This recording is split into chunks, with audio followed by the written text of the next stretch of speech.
Oleh karena itu saya terima kasih banyak kepada Kapolda Gorontalo, Pak Rahmat Udail, yang sudah mengirim pasukan dengan cepat ke sana, 1 kompi.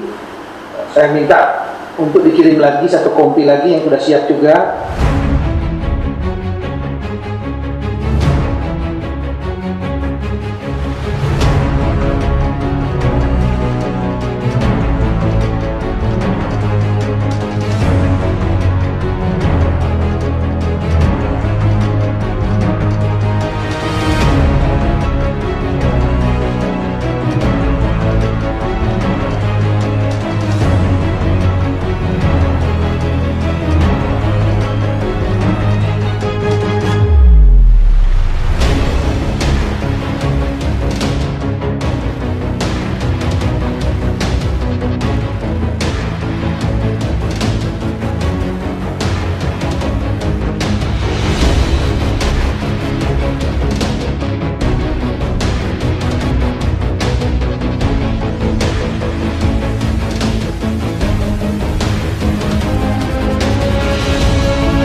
Terima kasih sekali yang berangkat ke Palu.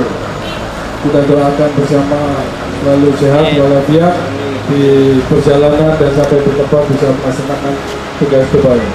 Bismillahirrahmanirrahim. Silakan untuk berangkat.